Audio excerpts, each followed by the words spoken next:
说过，徐家人不许再入襄樊。天下11，王明银。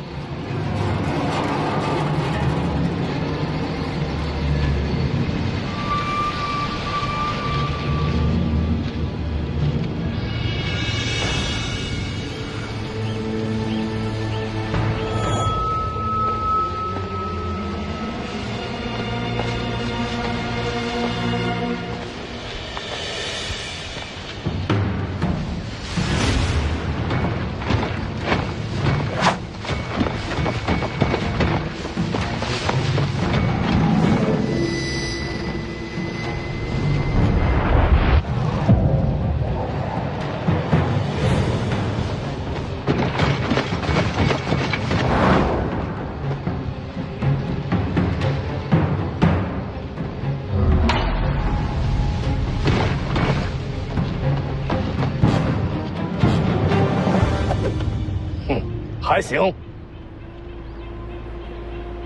我不是把神符借给你了吗？头发不能乱，他也不是王先知，木剑足够了。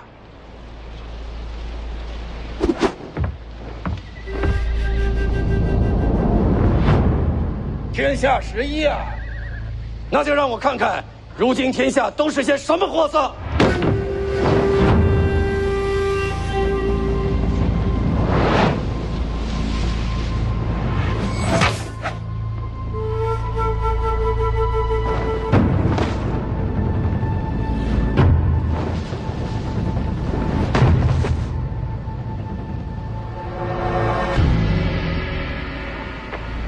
又是你！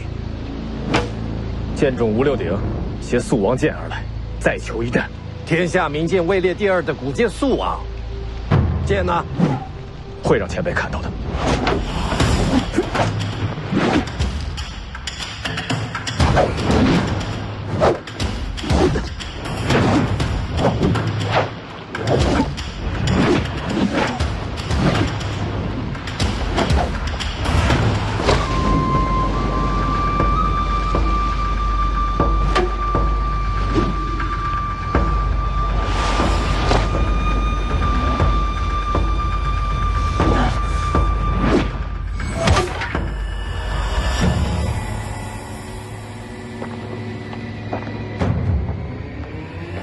上车。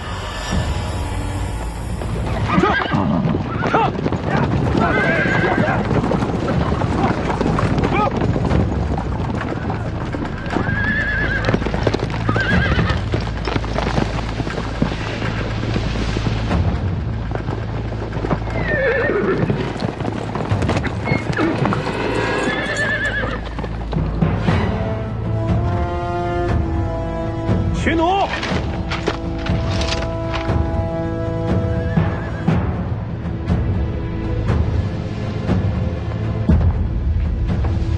放箭！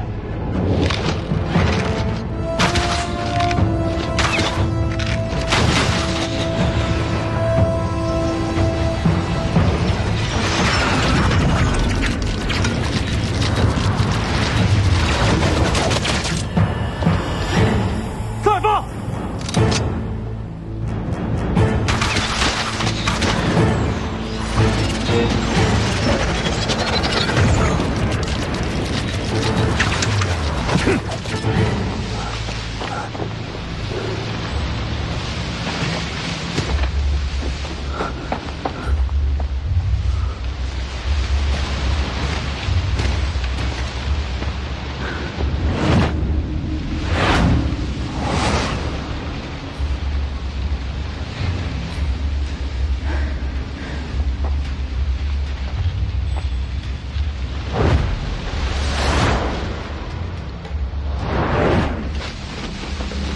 控制红甲的人或许就在附近，大家多加小心。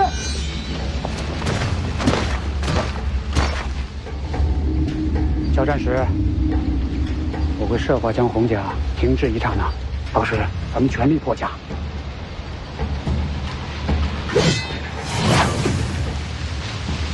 你要再用刺杀剑诀，命就没了。这怕是调虎离山吧？世子那儿有李前辈，不用担心。先救人，杀！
着！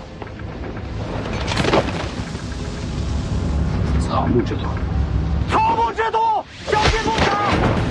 草木之徒，小心不巧！哪个是木甲？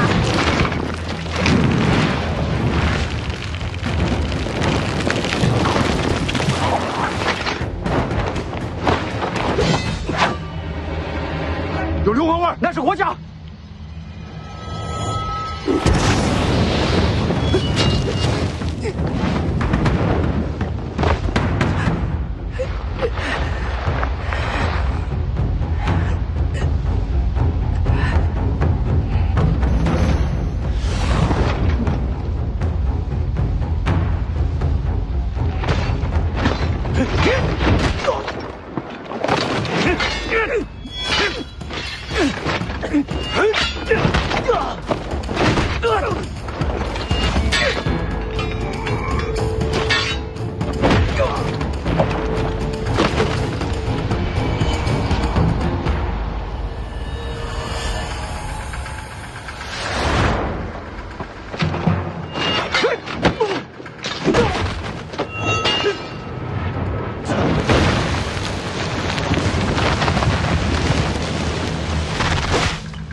那是土甲，小心他从地上突袭。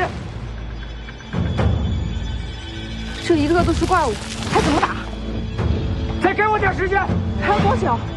再等等，给我点时间。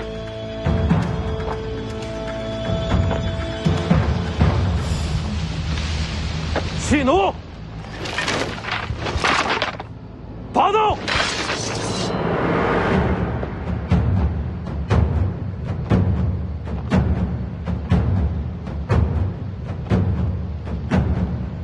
上！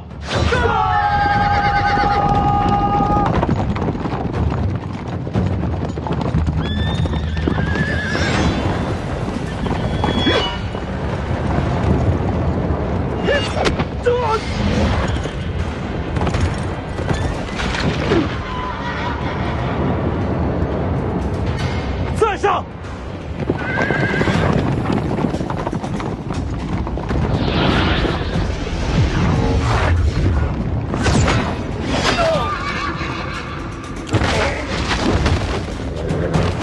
再上！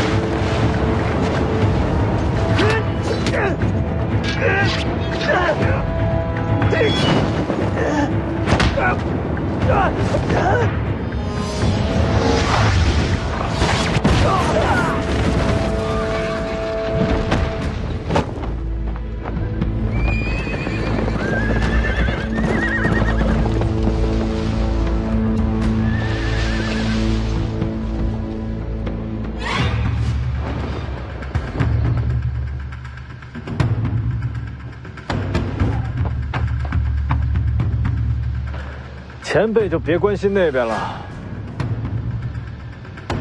你觉得自己能挡我多久？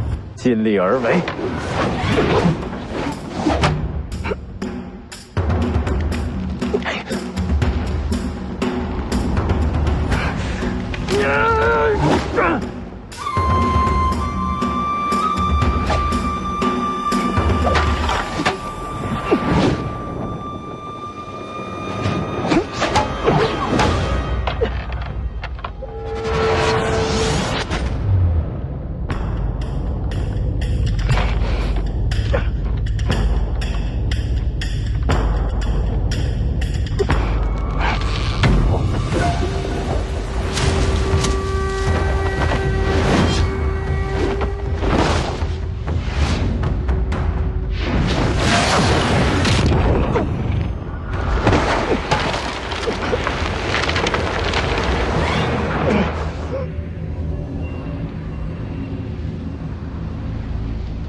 请前辈留步。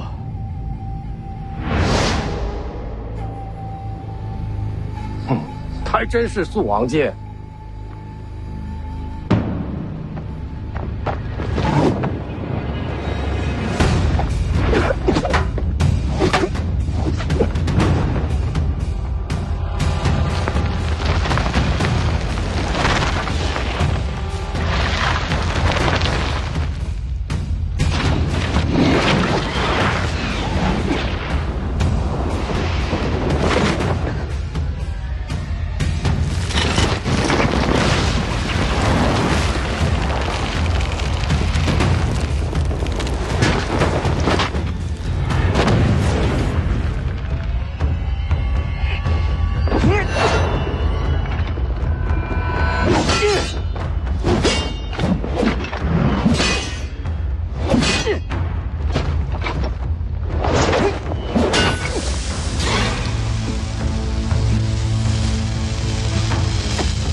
应该走到什么时候？多留心一点。说的轻松，这打下去怎么赢？还有最强的金甲未曾出现。撤！世子，事态危急，亲娘想向世子求一件兵器。什么兵器？刹那枪。枪王王秀的刹那枪，我哪有这兵器？枪在车上，只求世子准我出手。好。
两袖青蛇，你是李淳罡？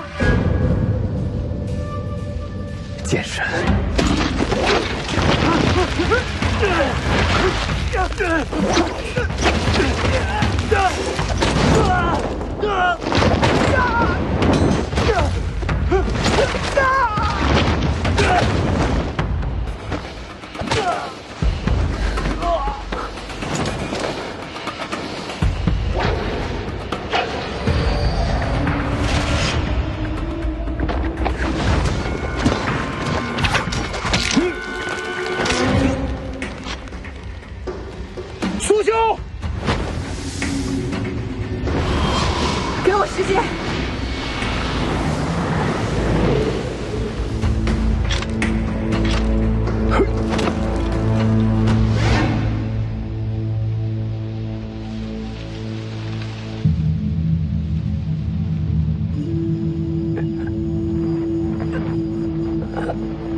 请剑出鞘。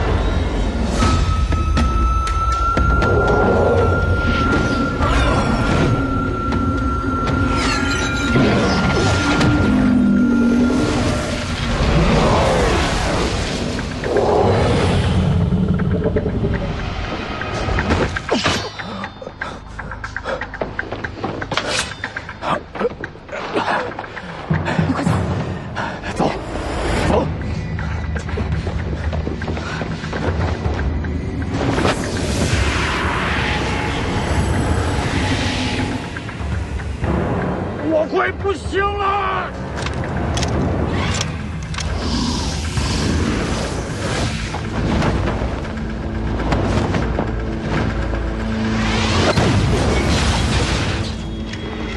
他不死，我们不也完蛋？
地下那个土甲要做到什么时候去？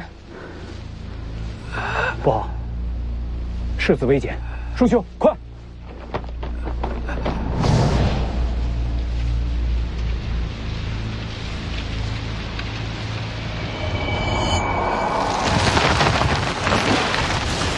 小心！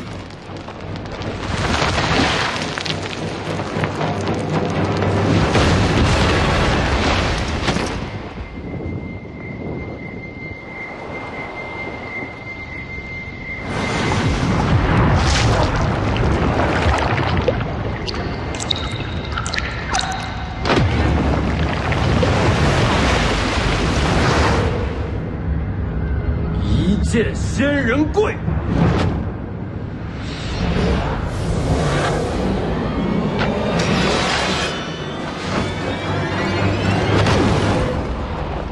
我这一剑的真意，就是要借天道之力威压众神，斩去无能者的脊梁和妄念，让他们知道有我李存刚在，天下无邪。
气息隐藏的挺好，身手也不错。虽说王明隐已然重伤，但想杀他还是不容易。呵呵姑娘，什么名字？你认识她？酱牛肉铺子的呵呵姑娘。啊，就是她。怎么可能？哪来的酱牛肉铺子？哎！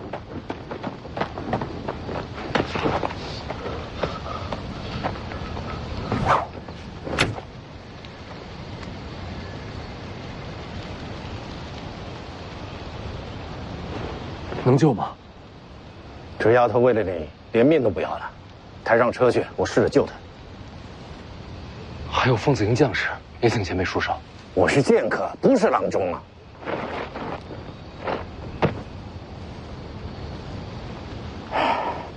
行了，我尽力了。多谢前辈。世子，小心土甲！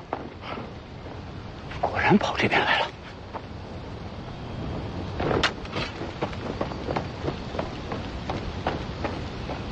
魏爷爷那边战况如何？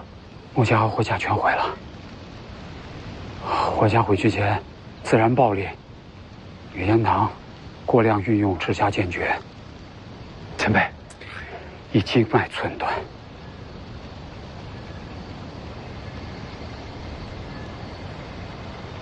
青鸟和凤子营劳请前辈费心，我去那边看看。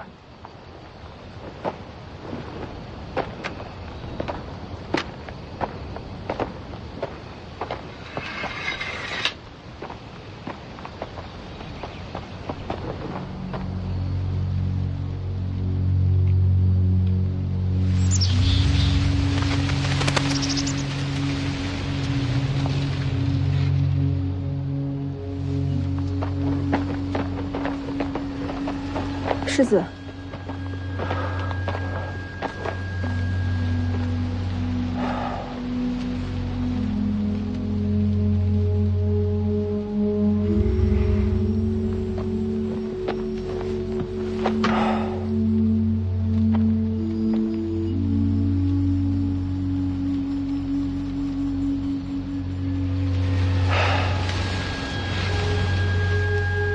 有什么遗愿？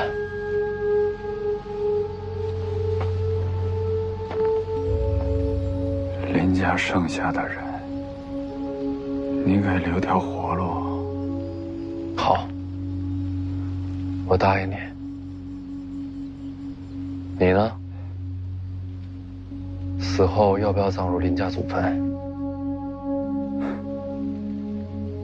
姓都改了，有什么资格入祖坟呢？烧了吧，撒江里吧。死都死了，就别让我再见到这些事儿、这些人了。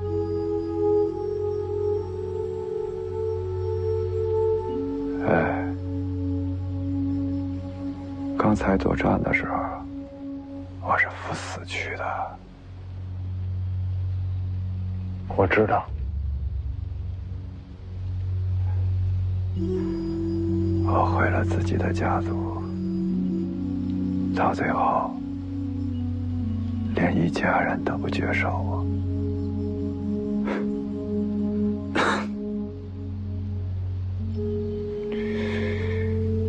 像我这样的人活在世上，每一刻都是煎熬。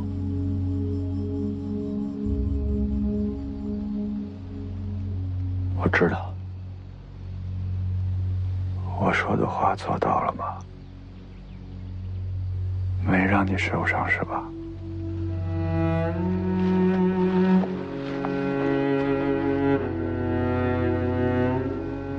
你言而有信，无愧探花之名。真的？真的。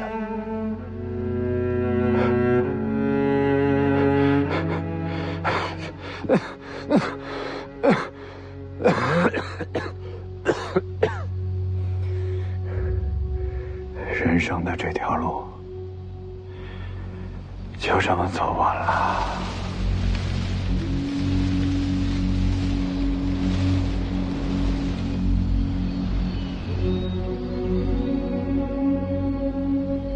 太难了。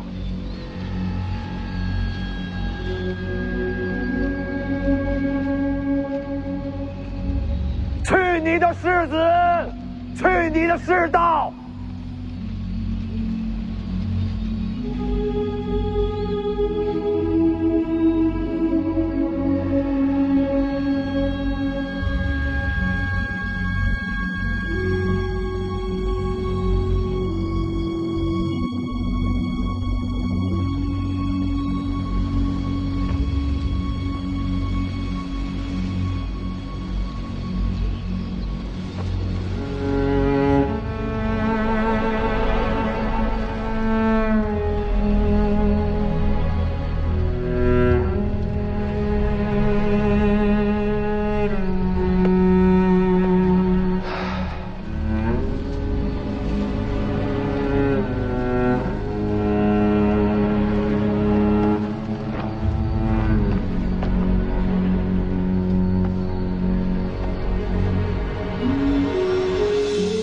魏爷爷在。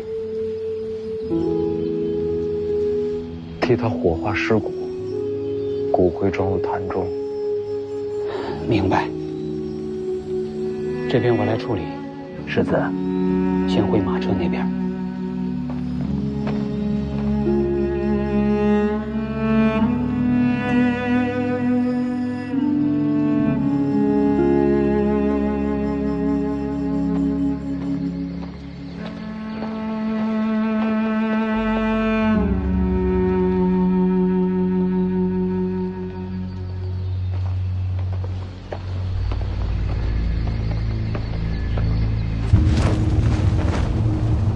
金家，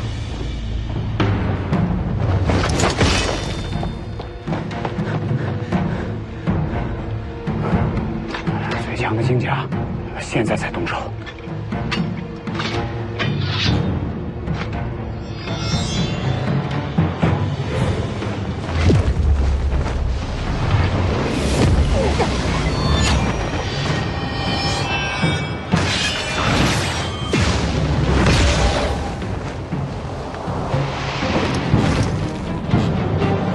柯姑娘，真是你！没想到是你把王明隐的消息送到客栈，居然是你救了我，还救了2次。你这手刀怕是比真刀还锋利了。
这第一次，你有软甲护体得以不死，可我后面那2脚，你应该死了才对啊！你还真把王重楼的大黄庭化为己有了？何姑娘，我跟你有仇吗？没仇啊，不过有人要花1000两买你的命。靖安王，那你为何要救我？我亲手杀你，才有1000两；别人杀你，我只有500两。我这命还挺值钱。该说的都说了，你可以去死吧。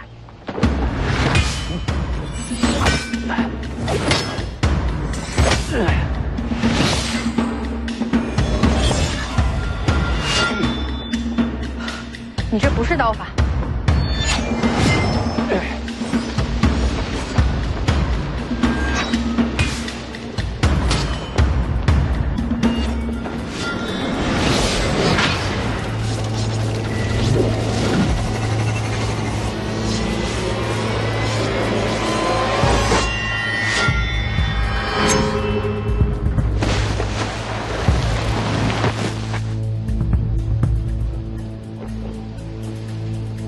你的伤还能再出刀吗？要不你试试？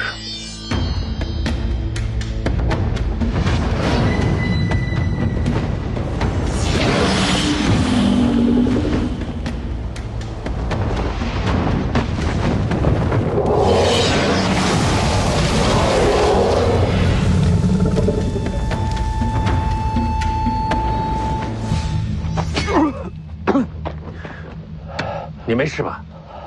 没事。刚才看你用了剑九皇的剑法，剑一到剑九，老皇都留给我了。练了挺久了吧？这可是你压箱底的本事。青鸟没事吧？他的命暂时保住了，那就好。可你要死了。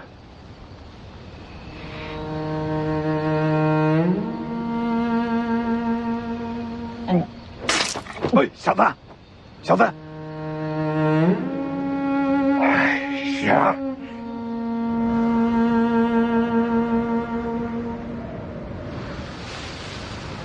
把兄弟们的尸首认真包好，送回北凉。是。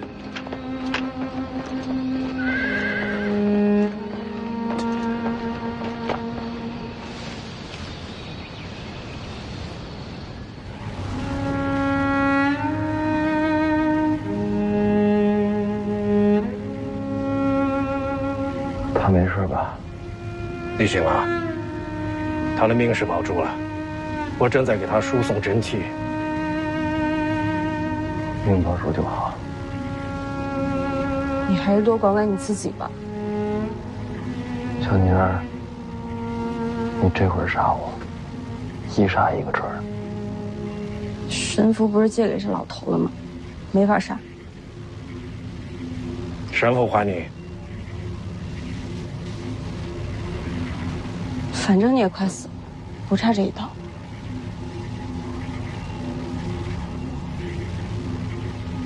真这么严重？大黄庭本来就不是你自己的，好些真气藏于经脉之内，未曾化解。那丫头对你3下重手，让你经脉紊乱，真气逆行，不死也难。唉，谁能想到，灵州城里卖酱牛肉的丫头，居然会是个杀手。在北凉的时候，我还最喜欢吃他家的酱牛肉。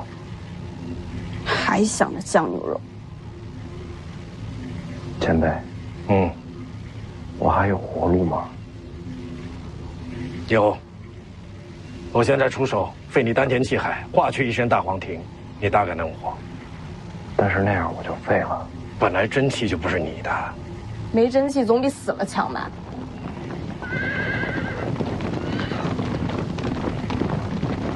什么声音？好像是骑兵。靖安王来。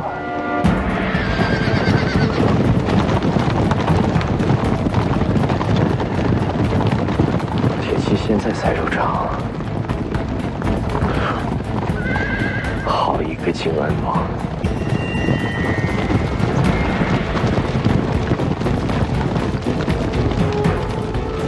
奉这个敬备。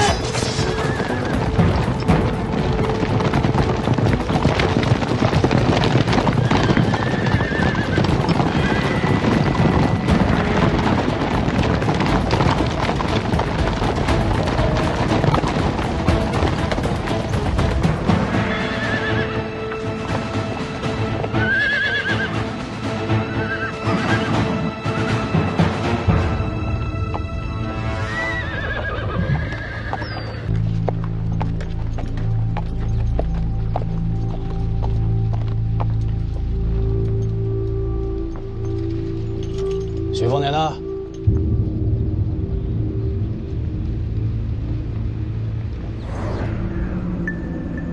前辈，帮我看住他们俩。你都这样了还想出去？只能是我去。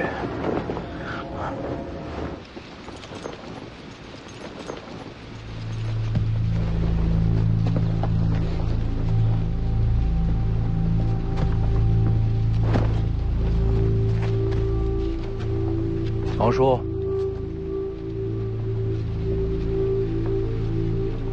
王叔的佛珠呢？没带着。这就是你的全部手下？王叔可否介意不说话？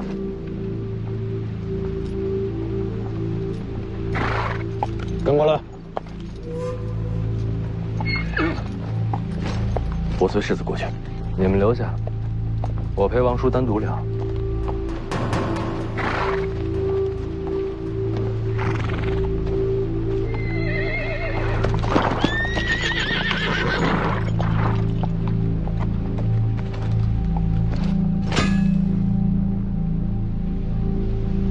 王明银死了，天下第11名不虚传。幸好小侄身边有两袖青蛇的李淳罡。剑神犹在，就在方才那辆马车上。那你还敢跟我过来？为何不呢？留在李淳罡身边，或许你还能保住这条小命。王叔又不杀我，我担心什么？不杀你，我请来天下第11做什么？王叔若真要杀我的话，大军出击即可，何必请什么江湖人士？那你觉得我让王明营刺杀你，是为什么？芦苇荡这场刺杀，是杀给别人看的。杀给谁看？京城啊，皇帝啊。北凉尾大不掉，青州又何尝不是统领大军？都是藩镇。王叔若不刺杀我一场，当今陛下怎么能对您放心呢？原来你也知道，青州和北凉注定为敌。大势所趋罢了。原来呢，事情很简单，你只要把王令权交给我，你就可以离开荆州。可现在，你我都无路可退了。那是徐骁想的办法，我不喜欢，所以我自己找生路。调戏本王王妃，就是你找的生路。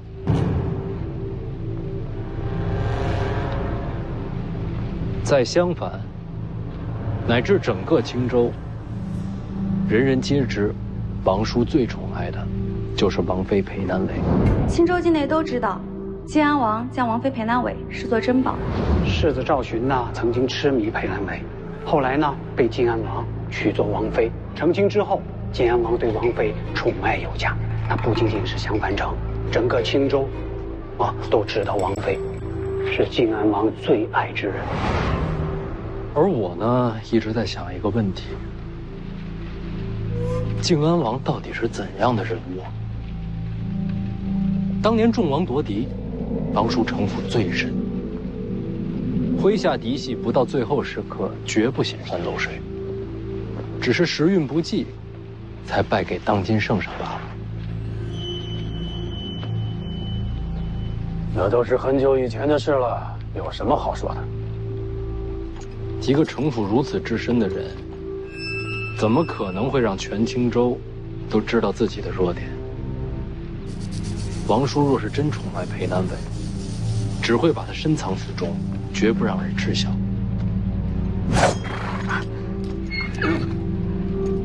你们不知道我是谁吗？退回去！晋安王好慷慨啊，居然让自己的王妃给我们陪葬。一个有弱点的人，自然会让人放心。只是，只盯着表面上明显的弱点，会让人忽视真正的危险。裴南伟是我的弱点，只是王爷自己造出来的弱点罢了，推给人前看的。现在聊的是杀不杀你，你跑题了吧？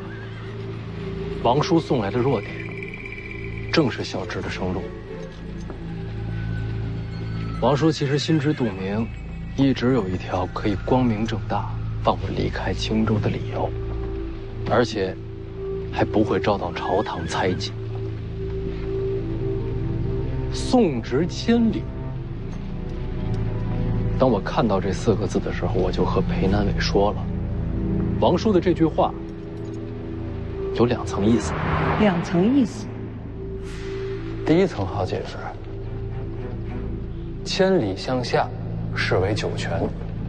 王叔想要送我归西。第一层嘛，是给天下人看的。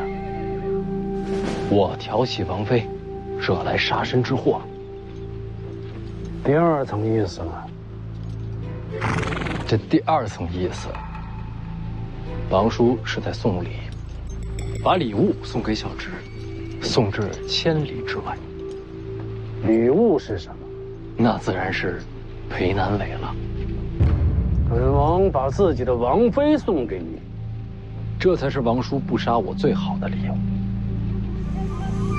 小侄好色荒唐，胆大包天，不仅调戏王妃，还把人掠走了，最后以王妃性命要挟王爷。王爷无奈，只能放我离开青州。更妙的是，这一放之后，朝堂绝对不会担忧青州和北凉暗中联盟，毕竟夺妻之恨绝无转圜余地。若本王真的想放你走，又为何要闹这出芦苇荡刺杀呢？不刺杀的话，朝堂怎会安心？假刺杀？刺杀不假。我若真的死了，那就说明我没资格做王叔的盟友。盟友？有深仇大恨做掩护，青州和北凉未来或可同舟共济。前提是等你继位北凉王。王叔就不想试试，再去争一争的位置？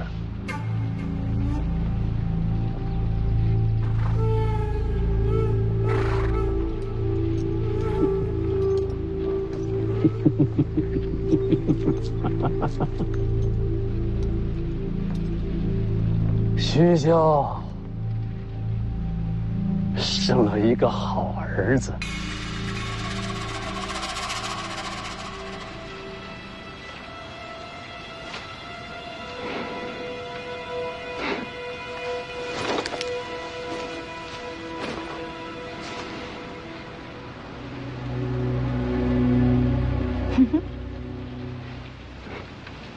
方才乔建姑娘动手了，我们都要杀徐凤年，可以联手合作。1000两黄金都是我的，滚！不然杀了你。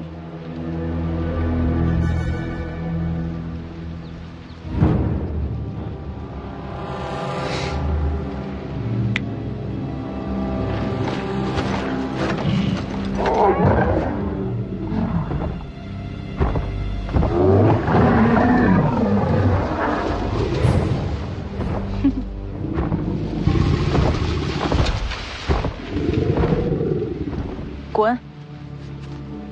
好嘞，那我就先滚了。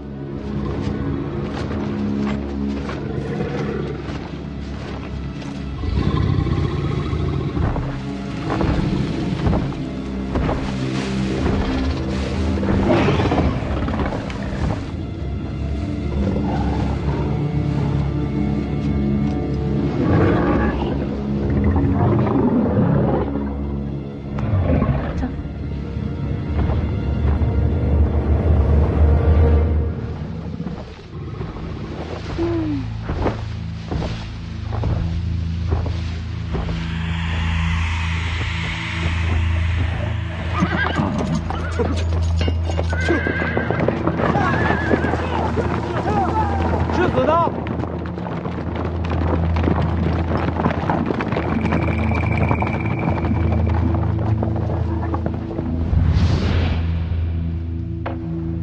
这本刀谱是本王从武帝城求来的。既然你使刀，总会用得上。那这木盒呢？里边是半柄木马牛，李剑神的佩剑。正是。虽然被王仙尊折断，可就算是断剑，在剑神手中也是神物。提前准备。您是早就知道李淳刚与我同行，就知道李淳刚在，才放心让天下第11出手刺杀。刺杀就得真实，可是也不能让你的脑袋真的搬了家，不然徐骁那个老疯子，铁定马踏青州。王叔，我是想礼佛，可没打算自己去西天极乐呀。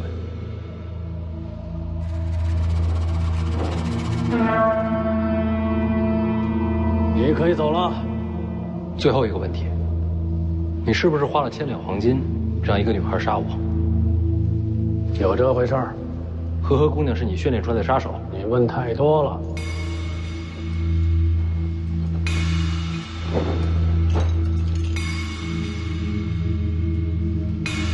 最后一个忠告：不要带裴南伟去武帝城。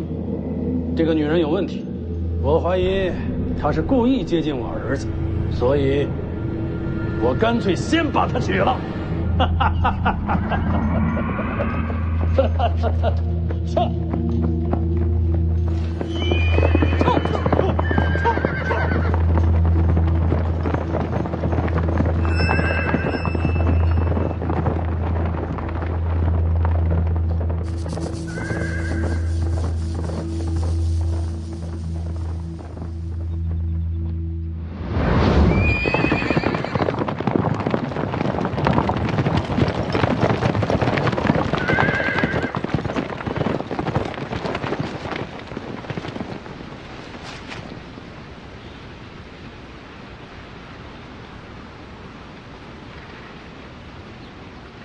他走了。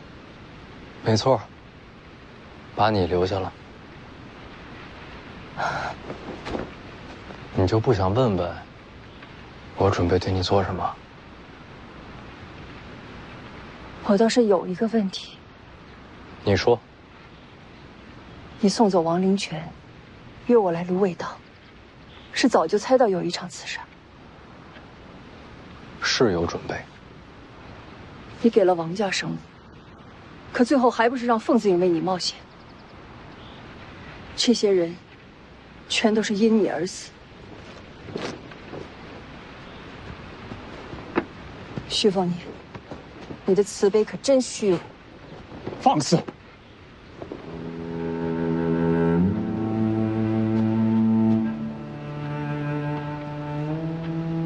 这不一样。怎么不一样？凤子营100人随我出北凉，与中域伏将洪甲战死45人，春神湖船战又有2人牺牲。今日一战，所剩者不足10人。这些战死者和王伯一家一样，都是我北凉子弟，但他们身本不同。王伯一家是普通人，而凤子营是军人。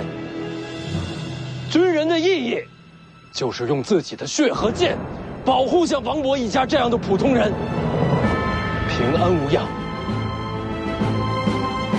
所有的这些牺牲，我记在心里，我很难过。但如果再来一次的话，我还是会这么选，因为我无法逃避，我也不会逃避。自始至终，我徐凤年都和他们一起并肩作战，一同面对上司。能与世子并肩作战，是凤子营的荣耀。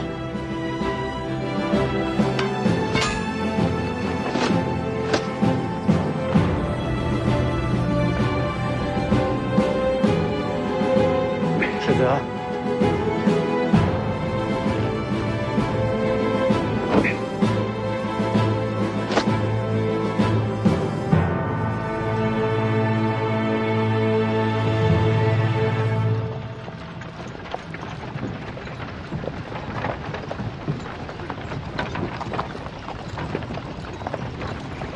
青鸟还没醒，人在那辆车上，有人守着。幸亏我撑住了，要是让靖安王看出我身受重伤，还不一定能放我安全离开。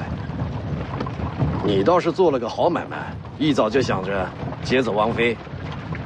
要不是靖安王给机会，也不会让裴南伟来芦苇荡送信，大家心照不宣罢了。你和那老狐狸心照不宣，一窝火。他是狐狸，本世子是雏凤，反正都是禽兽。你这画风越发犀利了。说到禽兽，我想起个事儿。什么事儿？还记得在青城山遇到虎魁被杀，那时候我在林里走散，见到有人骑着巨兽呼啸而过。也不知道是什么杀了虎魁。我看见了，从我跟前跑过去的。长什么样？跑太快没记清楚，就记着黑白杂色，而且背上还背了个人。现在想想，那背影和刚才刺杀你的那个丫头特别像。你是说虎魁是呵呵姑娘杀的？那他从青城山就跟着我们了？不对呀，那个时候还没进青州城呢。难道他不只是为了靖安王的千两黄金杀我？他在骗你。那他是在灵州城卖酱牛肉就伺机想杀我？也不对呀，这么多年那么多机会，干嘛等到现在才动手？哎，你到底跟那个什么嘻嘻哈哈姑娘有什么关系？我就买肉的时候见过几次，我都不知道她名字。我看她整天笑呵呵的，给她起名叫呵呵姑娘。还有啊，靖安王提醒的对，裴南伟不能跟我们通行。你先考虑考虑自己吧。我怎么了？你眼睛都在流血。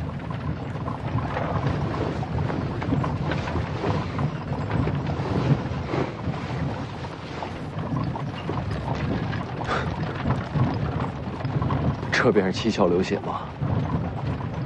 听说过这词儿，没想到有一天自己亲身体验。再体验下去就得死了。前辈，除了上次说的毁丹田，还有什么生路？有，请前辈明示。消化真气，脱胎换骨就能活下去。脱胎换骨？大黄庭在你体内潜藏，日积月累的慢慢融入经脉，虽然稳健，可消散的越快。本来按照这样下去，最后你能接受的最多也就30%。如今那个丫头将你重伤，气息紊乱。如果你能够趁此机会强行吸收，成功之后，大黄庭你起码能吸收50%以上，这对你来说就是脱胎换骨了。也就是说，不但能活，功力还能长。不，强行吸收是置之死地而后生啊！经脉冲破，有如千刀万剐，那种痛你能熬多久啊？需要挺多久？不知道需要多少时辰。这期间每一刻都有如伸手刮血。一旦开始，便无退路。只要你放弃了，立时经脉寸断而死。这种痛，不是人能熬的。我想试试。你身为北凉世子，你然位高权重，就算你不会武功，你何必冒这种险呢？老黄挑战王仙芝而死，总有一天，我要替他再战一场。就为了见九皇？我娘的死，凶手为之。将来，我要亲手为他报仇。决定了。是。这是你自己选的路，死了不能怪我。不怪前辈，是我自己找死。你不劝劝他？换了我也这么选。行，把衣服脱了，选个舒服的姿势坐好。小子，你坐稳了啊！我现在将真气帮你导入经脉，之后就靠你自己熬了。多谢前辈。来。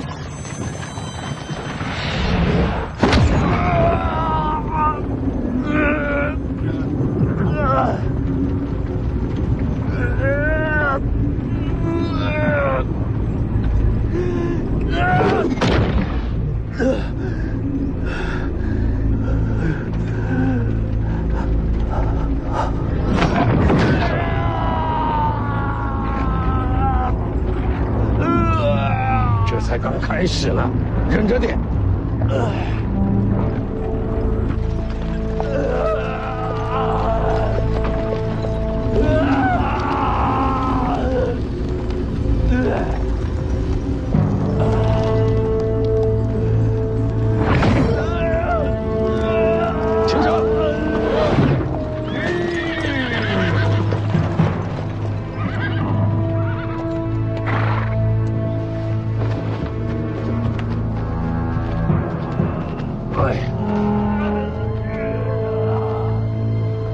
前辈，你们帮不了他的，这千刀万剐，要他自己扛。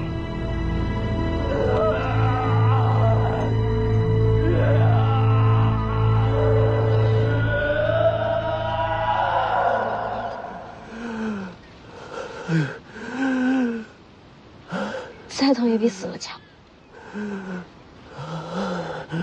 死了就什么都没了。嗯？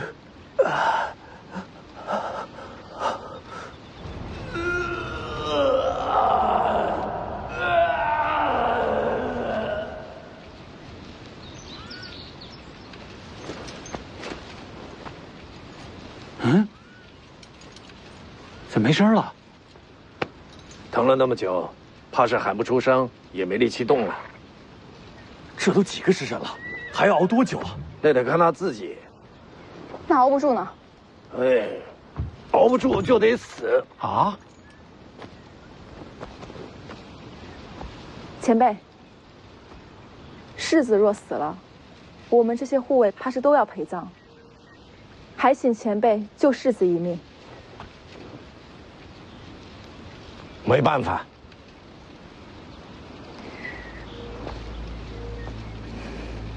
我看世子是熬不住了。世子养尊处优，哪受得了这份折磨？事已至此，不如想想自己。你想说什么？我投靠北凉，一是找个依靠，二是跟王爷求你们白帝抱不绝。不过投靠归投靠，我可没打算把命交出去。你要走？世子一死，谁知道王爷会怎么处置我们？现在走，兴许还能寻条活路。逃兵当斩首论处。我是护卫，不是军人。宁将军，让他去吧。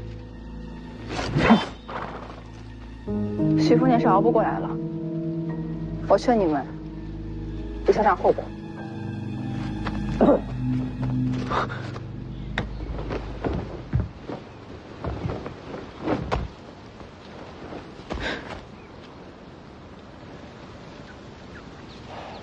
这就尴尬了。你说你晚走片刻多好。